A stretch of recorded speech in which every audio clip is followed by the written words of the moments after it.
Good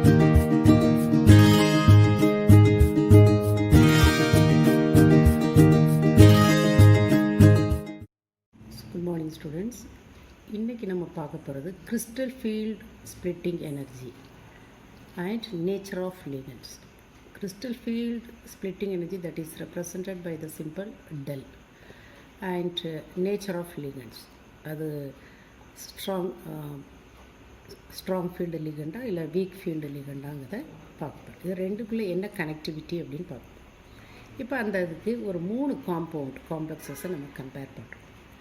first one வந்து TiBr6 3- and TiF6 3- and TiH2O 6 times 3-. இப்போ ஒரு இதில் லிகண்ட் புரோமின், இன்னொரு இதில் ஃப்ளூரின், இன்னொரு இதில் water. Central metal ion is same. Okay, இப்போ இந்த அப்சார்ப்ஷன் வேவ் லென்த், அதாவது லாம்டா, சரியா, அப்சார்ப்ஷன் வேவ் லென்த் ஓட வேல்யூ கொடுத்துருக்காங்க. ஃபார் வாட்டர் லிகண்ட் உள்ள காம்ப்ளெக்ஸுக்கு 12,500 கொடுத்துருக்காங்க. ஃபார் புரோமின், அதாவது ஹெக்ஸா புரோமோ டைட்டானியம் 3+க்கு வந்து 12,500 and for hexa fluoro titanium 3- வந்து 19,000 and for hexa aqua titanium 3+க்கு வந்து 20,000 கொடுத்துருக்காங்க. சரி, then how to you calculate the crystal field splitting energy, del value எப்படி கண்டுபிடிப்பீங்க? So for that we are using a formula. என்ன ஃபார்முலா யூஸ் பண்ணுறோம் அப்படின்னு பார்க்கலாம். del is equal to h nu. நியூவோட ஃபார்முலா என்னது? நியூ வந்து nu is equal to what? c by lambda. What is c? Velocity of light. Lambda is what? Wavelength of light. Okay, இல்லை அப்படின்னா even we can simplify this one as the formula h into c. இங்கே ஏற்கனவே hc இருக்கா, நியூமரேட்டரில் அதை அப்படி வச்சுட்டு 1/λ பதிலாக நம்ம என்ன கொடுக்கலாம்? நியூ பார் அப்படின்னு எழுதலாம். நல்லா கவனமாக பார்த்துக்கணும். இந்த crystal field splitting energy can be calculated by using the formula h into nu. Otherwise nu is equal to what? c by lambda. Substitute that one. அப்போ நமக்கு என்ன கிடைக்குது? h into c by lambda. 1/λ பதிலாக நம்ம என்ன பண்ணலாம்? that is the nu inverse. So that is the h is what? That is the Planck's constant, and c is the velocity of light, and nu is what? The wave number of the absorption. So that is equal to what? 1/λ. Okay, so formula நமக்கு தெரிஞ்சிடுது. At the same time the absorption wavelength of each one complex's value also we know. Okay, so first let us see, we can calculate the del value for hexa bromo titanium 3-. அப்போ substitute பண்ணுங்க இந்த formula. Del is equal to h. What's the value for h? Planck's constant 6.626 into 10 to the power minus 34, and c velocity of light 3 into 10 to the power 8 meter per second, and nu அதாவது wavelength ஓட inverse. So that is given value, absorption wavelength. So what is that? That is 12,500 into 10 to the power 2 meter per meter னு கொடுத்துருக்கோம். ஏன் அப்படின்னா அங்கே கொடுத்துருக்கிற value வந்து per சென்டிமீட்டரில் இருந்ததை நம்ம பெர் மீட்டரில் மாற்றணும்னா, so the given value should be multiplied by 100. சரியா? ஓகே, ஸோ இப்போ இதை சிம்பிளிஃபை பண்ணோம்னா we get the value 248 into 10 to the power minus 24 joule கிடச்சிரும். அதை கிலோ ஜூலில் மாற்றினா 2.48 into 10 to the power minus 16 kilo joule கிடைக்கும்.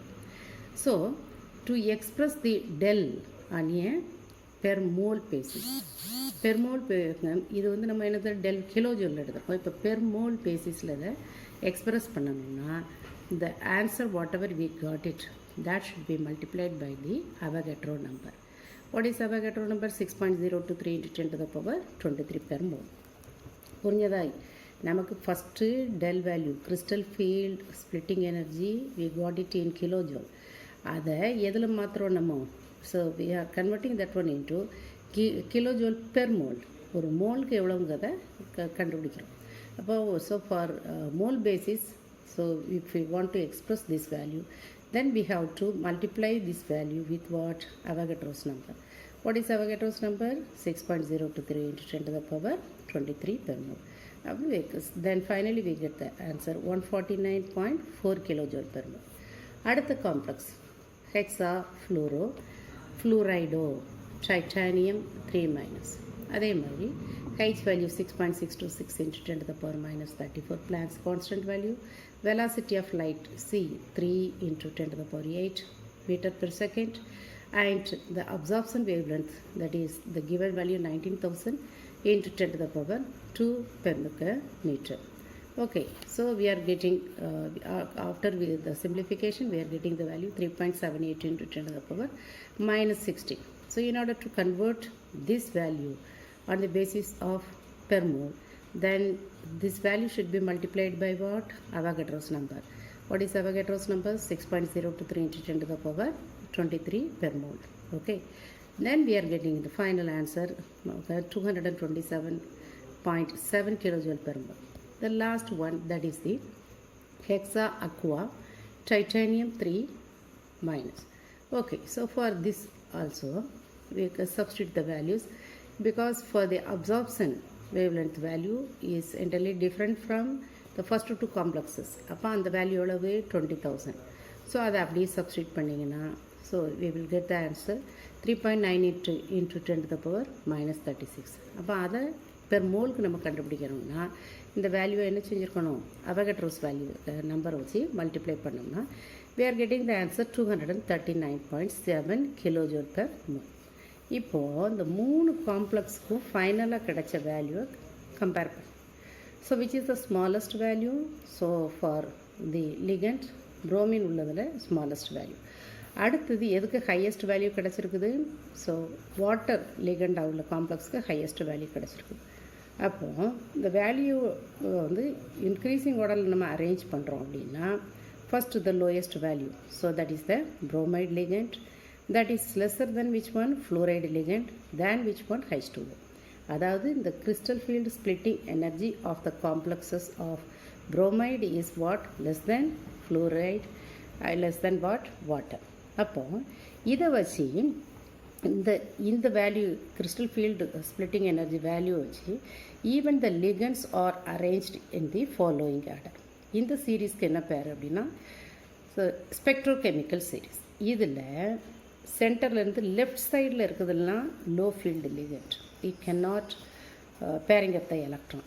இது இந்த லெஃப்ட் சைடில் இருக்கக்கூடிய, அதாவது சென்டர்லேருந்து லெஃப்ட் சைடில் பார்த்தீங்க அப்படின்னா எந்த லிகண்ட்ஸ்லாம் இருக்குதோ லோ ஃபீல்டு